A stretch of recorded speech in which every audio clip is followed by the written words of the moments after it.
दोस्तों, जैसे ही हमारे देश में कुछ भी त्योहार आता है, मसीह लोग उन त्योहारों को बड़े शौक से मानने लग जाते हैं, जिनमें से कुछ है दशहरा और दिवाली। क्या हमें दशहरा या दिवाली मानना चाहिए या नहीं, इसका डिसीजन आप इस वीडियो को पूरा देखने के बाद कीजिएगा। और अगर आप हमारे चैनल में नए हैं, तो हमारे वीडियो को सब्सक्राइब जरूर कर लें और नीचे के बेल आइकॉन पर क्लिक कर दें।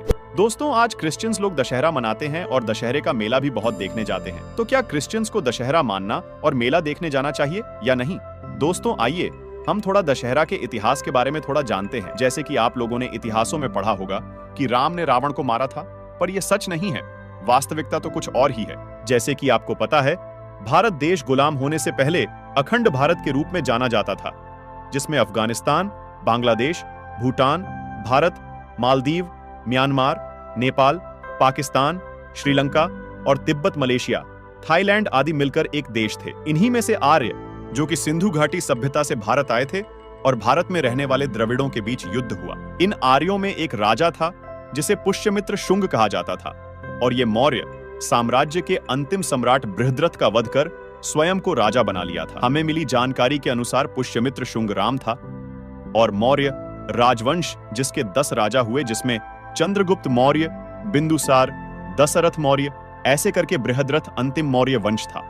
बताया जाता है मौर्य वंश के इस 10 राजाओं को ही रावण की उपाधि दी गई थी, और इन 10 राजाओं को रावण का 10 सिर कहकर बताया गया। अर्थात पुष्यमित्र शुंग ने सम्राट बृहद्रथ का वध किया था, जिसे कहा जाता है कि राम ने रावण को मारा था। और लोग इन्हीं को रामायण की बात समझकर दशहरा मनाते हैं, और फिर आगे दिवाली। तो दोस्तों, आप देख सकते हैं ये सब बातें झूठ है, पर हमारे कुछ नए नए मसीह को जानने वाले और पुराने कुछ क्रिश्चियन भाई बहन भी इसे बड़े शौक से मनाते हैं। दोस्तों, अब जरा आप अपने विवेक का इस्तेमाल कीजिए। क्या मसीहियों को ऐसे जगह जाना शोभा देता है जहां मसीह की नहीं, पर किसी और की आराधना उपासना की जाती है? यह जान लीजिए कि दशहरा के मेले में सबसे पहले दुर्गा को दशहरे वाले स्थान में लिया जाता है, और फिर उसकी पूजा पश्चात रावण को जलाया जाता है। तो क्या आपको ऐसे मेले में जाना चाहिए जहां मसीह की नहीं, परंतु किसी अन्य देवी देवता की आराधना की जाती है?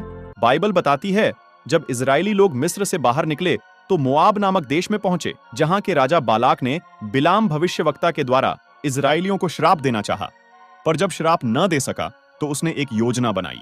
उसने अपने यहाँ एक कार्यक्रम आयोजित किया, और उसमें नाच गाना सारा चीज का आयोजन किया, और बाइबल बताती है लोग उस कार्यक्रम में शामिल होने चले गए। इसे आप गिनती अध्याय 25 में पढ़ सकते हैं।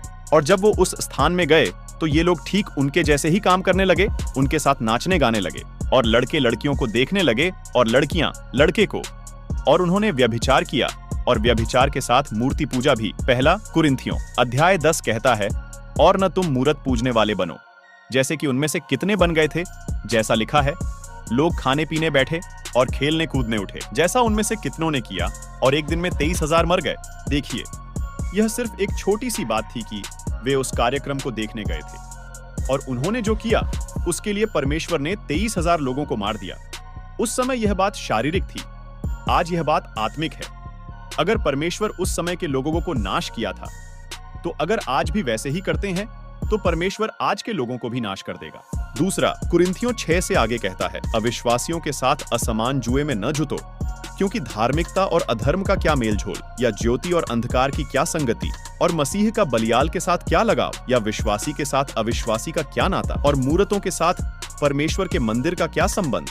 अगली बात दिवाली मानने की। तो दोस्तों, दिवाली को हिंदू देवी लक्ष्मी की पूजा की जाती है, साथ ही साथ गाय की भी। और जब हम यह त्योहार मनाते हैं तो हम यह दिखाने की कोशिश करते हैं कि हम भी उनमें से एक है, क्योंकि हमारा काम दिखाता है कि हम क्या विश्वास करते हैं।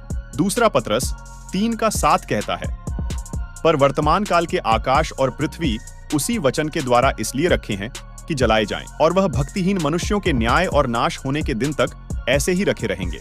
बाइबल बताती है, अभी जो लोग पटाखे शौक से जला रहे हैं, उसी को एक दिन परमेश्वर का बड़ा पटाखा अर्थात परमाणु बॉम्ब के रूप में तीसरे विश्व युद्ध में गिराएगा। तो उस दिन जितने दिवाली मनाने वाले लोग हैं, सब दिवाली मनाना भूल जाएंगे।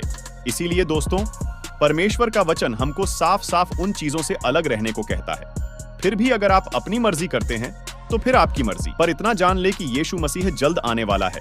अगर हम तैयार नहीं पाए गए तो फिर यही त्योहार मनाते रह जाएंगे जब दुनिया जलाई जाएगी। दोस्तों, अगर आपको हमारी वीडियो पसंद आई हो तो लाइक जरूर करें, और अधिक से अधिक लोगों को शेयर जरूर करें।